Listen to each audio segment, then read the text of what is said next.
अस्सलाम वालेकुम, आप देख रहे हैं RNN न्यूज और मैं हूं नाइला भट्टी। शामिल करते हैं आज की अहम खबरें।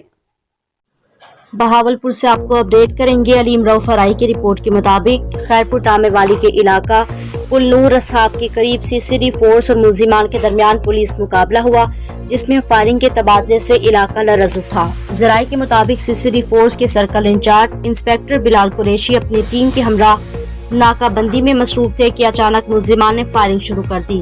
फायरिंग के नतीजे में सीसीडी एहलकार जफर हुसैन को गोली लगी, ताहम बुलेट प्रूफ जैकेट ने जान बचा ली। फायरिंग से सीसीडी की सरकारी गाड़ी को भी नुकसान पहुंचा और इलाके में खौफ हिरास फैल गया। मुकाबले के दौरान एक इश्तिहारी मुल्जिम मोटरसाइकिल पर फरार की कोशिश में साइन बोर्ड से टकराकर जख्मी हो गया, जिसे फोर्स ने गिरफ्तार कर लिया। गिरफ्तार मुल्जिम की शिनाख्त इरफान यूसुफ व मोहम्मद यूसुफ कोम आराई सकना हैदर टाउन चिश्तिया के नाम से हुई। पुलिस के मुताबिक इरफान यूसुफ 12 मुकदमात का रिकॉर्डी और थाना सिविल लाइन का इश्तिहारी निकला। मुल्जिम के कब्जे से 30 बोर पिस्तल और चोरीशुदा मोटरसाइकिल बरामद हुई।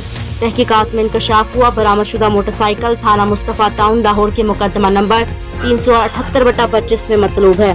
पुलिस के मुताबिक मुल्जिम का एक साथी अंधेरे का फायदा उठाकर फरार होने में कामयाब हो गया।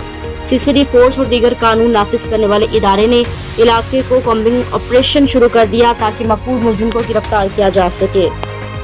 अब तक के लिए इतना ही। मजीद खबरों और अपडेट से बाखबर रहने के लिए देखते रहें RNN न्यूज।